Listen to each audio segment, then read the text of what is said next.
آریان شاہ office سے زینیا کے ساتھ کال پر بات کرتا ہوا بڑی خوشی سے گھر کے لیے نکل رہا تھا، کیونکہ آج ان کے گھر پر دعوت تھی زینیا کے والدین کی۔ وہ اس خوشی کو سیلیبریٹ کرنا چاہ رہے تھے۔ وہ پھول والوں کے پاس گاڑی روکتا ہوا زینیا کے لیے پھولوں کے گجرے خریدے۔ وہ ان پھولوں کی مہک کو سونگھتا ہوا اپنے چہرے پر مسکراہٹ سجائے گنگناتا سا گاڑی ڈرائیو کرتا ہوا گھر کی طرف آ رہا تھا کہ جب اچانک سے اس کی گاڑی ایک جھٹکے سے بریک لگتے رکی، کیونکہ اس کی گاڑی کے سامنے 8 سے 10 گنڈے تھے جنہوں نے اسے چاروں طرف سے گھیر لیا تھا، اور اس کے گھر کی طرف جاتے ہوئے یہ سڑک بھی سنسان تھی۔ اس لیے آریان شاہ اپنے گارڈز کو ہمیشہ اپنے ساتھ رکھتا، مگر آج وہ جلدی میں اکیلا آ گیا۔ اس سے پہلے کہ آریان کسی کو کال کرتا، وہ لوگ ڈنڈے مار کر اس کی گاڑی کے شیشے توڑنے لگے۔ آریان بری طرح سے گھبرا گیا۔ وہ اسے گاڑی سے کھینچ کر باہر نکالنے لگے۔ وہ بھی ایک بھرپور جوان مرد تھا، مگر پھر بھی 10 مردوں سے مقابلہ تو نہیں کر سکتا تھا اکیلا۔ وہ لوگ اسے کافی مار چکے تھے۔ اس کی ناک سے منہ سے خون بہنے لگا۔ آریان کی حالت کافی خراب سی ہو گئی تھی، مگر وہ سمجھ نہیں پا رہا تھا کہ آخر یہ لوگ کون ہیں اور میری ان سے کیا دشمنی ہے، جب وہ لوگ مار مار کر اس سے اپنی تسلی کر چکے تھے، کیونکہ انہیں آرڈر تھا کہ جان سے نہیں مارنا۔ آریان بے سدھ سا اپنی گاڑی کے آگے سڑک پر پڑا ہوا تھا۔ وہ کوشش کرتا آنکھیں کھولتے ہوئے ان لوگوں کو پہچاننے کی کوشش کر رہا تھا، مگر وہ کسی کو پہچان نہ پایا۔ اس کا فون گاڑی میں پڑا ہوا بج رہا تھا، جس پر زینیا اسے کالز کر رہی تھی، کیونکہ اس نے زینیا کو لاسٹ ٹائم یہ کہہ کے کال بند کی تھی کہ میں 5 منٹ میں گھر پہنچ رہا ہوں، اور اب تقریباً آدھے گھنٹے سے زیادہ ہو گیا تھا، اور وہ سب کافی پریشان سے بھی ہو رہے تھے۔ رات کا وقت تھا۔ زینیا مسلسل اس کا نمبر ٹرائی کر رہی تھی۔ آریان کے کانوں میں اس کے فون کی گھنٹی سن رہی تھی، مگر کوئی اس کی مدد کے لیے وہاں موجود نہ تھا۔ سنسان راستہ اور رات کی تاریکی بھی تھی۔ وہ خود سے ہمت کرتا ہوا اپنے وجود کو گھسیٹتا ہوا گاڑی کے قریب لے کر آیا۔ گاڑی بھی بری طرح سے متاثر ہوئی تھی۔ آریان نے ہمت کرتے ہوئے گاڑی کے آسرے پر وہ کھڑا ہوا اور گاڑی میں بیٹھا۔ اس میں ہمت نہیں تھی کہ وہ گاڑی کو ڈرائیو کرتا۔ اس نے اپنے کولیگ کو کال کی، جو فوراً اس جگہ پر اس لوکیشن پر پہنچا۔ اس نے گھر میں کال اس لیے نہیں کی کہ سب پریشان نہ ہو جائیں، بس ایک میسج کر دیا کہ زینیا ایمرجنسی ہو گئی ہے، میں تھوڑی دیر تک آتا ہوں۔ جیسے ہی اس کا کولیگ اس کے پاس پہنچا، وہ یہ سارا منظر دیکھ کر ہکا بکا سا رہ گیا۔ جلدی سے آریان کو ہاسپٹل لے کر پہنچا، اور آریان کو کافی چوٹیں آئی ہوئی تھی۔ ہاسپٹل سے پٹی کرواتا ہوا اس کا کولیگ اس کے گھر تک ڈراپ کرنے آیا۔ آریان کی یہ حالت دیکھ کر سب ایک پل کے لیے تڑپ سے گئے۔ زینیا، اس کے والدین، آریان کی والدہ، وہ سب بھاگ کر اس کے ارد گرد اکٹھے ہو گئے۔ آریان بولا، میں ٹھیک ہوں اور اتنی چوٹیں نہیں ہیں جتنی ڈاکٹرز نے پٹیاں کر دی ہیں۔ زینیا بولی، آریان یہ سب کیسے ہوا کہ آپ کا ایکسیڈنٹ ہو گیا اور آپ سے چلا نہیں جا رہا؟ آپ کہہ رہے ہیں کہ کچھ نہیں ہوا۔ وہ اسے اپنے بازو میں ساتھ لیتے ہوئے بولا، تم ذرا سے بھی ٹینشن نہیں لو گی، سمجھی؟ تمہاری حالت ایسی نہیں ہے کہ تم پریشانی لو، اور مما، چچا سائی، میں ٹھیک ہوں۔ وہ اسے لے جاتے ہوئے صوفے پر ٹیک لگا کر بٹھانے لگے، جہاں ساری دعوت کا اہتمام دھرا کا دھرا رہ گیا۔ بولا، ہم لوگ کھانا کھاتے ہیں نا، میں ٹھیک ہوں، اوکے؟ وہ بہت ہمت کا مظاہرہ کر رہا تھا۔ اس کی ٹانگ میں فریکچر سا ہو گیا تھا جہاں ان لوگوں نے زور سے ڈنڈا مارا تھا۔ لیکن پھر جاوید صاحب اس کے پاس بیٹھے بولے، آریان بیٹا، جو بھی ہوا صحیح بتاؤ، ہمیں ایکشن لینا چاہیے، کیونکہ جس انسان نے آج تمہارے ساتھ یہ کیا وہ کل بھی کر سکتا ہے۔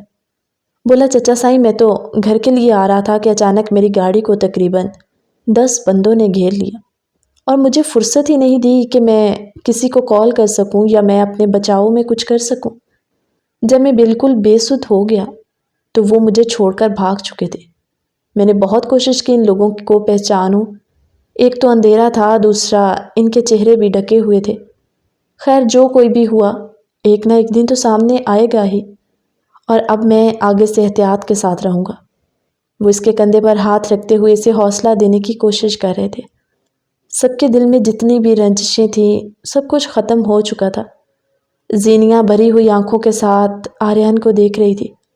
سب لوگ کھانا وغیرہ کھا کر فری ہوئے تو جاوید صاحب بولے، رقیہ بہن اب ہمیں اجازت دیجیے، ہم لوگ چلتے ہیں، انشاءاللہ پھر چکر لگائیں گے آریان بیٹا کی طبیعت جاننے کے لیے۔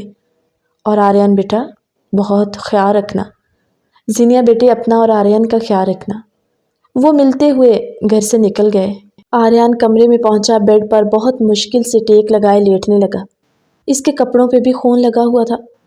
رقیہ بیگم جو بار بار اپنے بیٹے کا سر چومتے ہوئے کہہ رہی تھی، آریان اللہ نہ کرے تمہیں کچھ ہو جاتا، تمہاری ماں تو مر جاتی، تمہیں پتہ ہے میرے گھر میں اور ہے ہی کون، ایک تم ہی ہو، اور مجھے لگتا ہے ہماری خوشیاں ہمیں راس نہیں آتی، پتہ نہیں اللہ ہم سے کس بات پہ ناراض ہے۔ بولا مما اللہ اپنے پیارے بندوں کو آزماتا ہے، ہمیں ہر حال میں اللہ کا شکر ادا کرنا چاہیے۔ اور دیکھو میں صحیح سلامت ہوں، آپ کے سامنے ہوں، زندہ ہوں، زخموں کا کیا ہے، آج نہیں تو کل بھر جائیں گے۔ وہ اس کا ماتھا چومتے ہوئے بولی، چلو میرے بیٹے تم آرام کرو، انشاءاللہ کچھ دنوں میں میرا بیٹا پھر سے بہتر ہو جائے گا۔ بولا انشاءاللہ ماما۔ زینیہ آریان کے پاس آئی، بولی آریان پتہ ہے آپ کو دیکھ کے میری جان نکلنے والی ہو گئی تھی۔ وہ اس کا دھیان بٹاتے ہوئے بولا، لگتا ہے اب مسز آریان مجھ سے زیادہ آپ محبت کرنے لگی ہیں۔ بولی آریان پلیز مذاق کا وقت نہیں ہے، ابھی تو ہم نے اپنی خوشی کو سیلیبریٹ بھی نہیں کیا اور اللہ نے ہمیں یہ دکھ بھی دے دیا۔ بولا دکھ اور خوشیاں اللہ کی طرف سے ہوتی ہیں اور دونوں کو قبول کرنا چاہیے، اور اب یہ زیادہ سینٹی ہونے کی ضرورت نہیں ہے، جلدی سے ایک پیاری سی مسکراہٹ دو تاکہ تمہارے آریان کے اندر تھوڑی سی جان آئے۔ وہ اپنی آنکھوں سے آنسو صاف کرتے ہوئے مسکرانے لگی۔ بولا گڈ گرل، یہ ہوئی نا بات، ادھر آؤ۔ اسے اپنے سینے سے لگاتا ہوا اس کے ماتھے کو چوم کر بولا، تم میری طاقت ہو زینیہ، تم ٹوٹ جاؤ گی تو مجھے کون سنبھالے گا۔ اس کی شرٹ پہ بھی خون لگا ہوا تھا۔ زینیہ اس کے پیچھے تکیہ لگاتی ہوئی اسے سہارا دیتے ہوئے کہنے لگی، آپ بیٹھیں میں آپ کی شرٹ چینج کر دوں۔ بولا بس شرٹ چینج کرو گی؟ زینیہ بولی آریان فی الحال ان سب چیزوں کا ذکر مت کیجیے۔ وہ اپنے ہاتھ سے اسے کھینچتے ہوئے اپنے سینے پہ گراتا بولا، ابھی تو وقت ملا ہے، اور تمہیں پتہ ہے میں تو بہت نخرے کروں گا، کیا تم میرے نخرے اٹھا لو گی؟ بولنے لگی جی، صرف ایک دن ہی نہیں پوری زندگی اٹھا سکتی ہوں۔ وہ باتیں کرتے ہوئے اس کی شرٹ کے بٹن کھولتے شرٹ اتار رہی تھی۔ کہنے لگا ایک وہ دن تھا جب تمہیں میری شرٹ اتارنے پہ اعتراض تھا، اور آج خود۔ کہنے لگی میاں بیوی ایک دوسرے کا لباس ہوتے ہیں، تو ایسے وقت میں ہم دونوں ایک دوسرے کا سہارا نہیں بنیں گے تو اور کون بنے گا؟ بولا اوہو کافی سمجھدار ہو گئی ہے میری بیوی۔ تو اس کے کپڑے چینج کرتے ہوئے بولی، اب آپ آرام سے لیٹ جائیں، میں آپ کے لیے ہلدی والا دودھ بنا کر لاتی ہوں تاکہ آپ کو اندر سے ریلیف ملے۔ وہ اس کا ہاتھ تھامے بولا، مجھ سے زیادہ تمہیں ضرورت ہے ان سب کی، تم اپنا خیال رکھو، میں ماما سے کہہ کے یا کسی ملازمہ سے کہہ کے کروا لوں گا۔ بولی آریان میں کوئی بیمار تھوڑی ہوں، پریگننسی اللہ کی طرف سے ایک بہت بڑی نعمت ہوتی ہے، اس کو بیماری نہیں سمجھنا چاہیے۔ میں ٹھیک ہوں اور مجھے اچھا لگتا ہے کہ میں آپ کے ہر کام اپنے ہاتھ سے کروں۔ وہ دونوں ایک دوسرے سے بے پناہ محبت کرنے لگے تھے، مگر کون جانتا تھا کہ ان کا ساتھ اچانک چھوٹنے والا ہے۔ وہ کچن میں گئی، ہلدی والا دودھ لے کر آئی، اپنے ہاتھوں سے اس کے منہ کو گلاس لگاتے ہوئے پلا رہی تھی۔ جب وہ گلاس کے اوپر سے مسلسل زینیہ کو دیکھ رہا تھا، کہنے لگا زینیہ یہ جس نے بھی میرے ساتھ کیا ہے نا بہت زیادتی کی ہے، ہائے میں تم سے رومانس بھی نہیں کر سکتا، میری ٹانگ میں درد ہو رہا ہے۔ بولی تو مت کرے نا، میں آپ کے پاس ہوں، ہم باتیں کرتے ہیں اچھی اچھی۔ بولا پھر باتوں سے بات بڑھ جائے گی، کہتی تو چلو ٹھیک ہے بات بھی نہیں کرتے، خاموشی سے سو جاتے ہیں۔ بولا تمہاری ایسی کی تیسی کہ تم سو جاؤ، تمہیں کیا لگتا ہے کہ آریان شاہ تمہیں سونے دے گا؟ سوچنا بھی مت، ادھر آؤ میرے سینے پر سر رکھ کے لیٹو۔ بولی آریان آپ کو درد ہوگا؟ کہنے لگا جب تم سینے پہ سر رکھو گی تو مجھے سکون ملے گا، اور جتنے بھی درد ہیں نا غائب ہو جائیں گے، تمہیں میرے سکون کا احساس ہے تو جلدی سے آ جاؤ۔ زینیہ اپنے بالوں میں سے کیچر اتارتی ہوئی کمبل سیدھا کرتے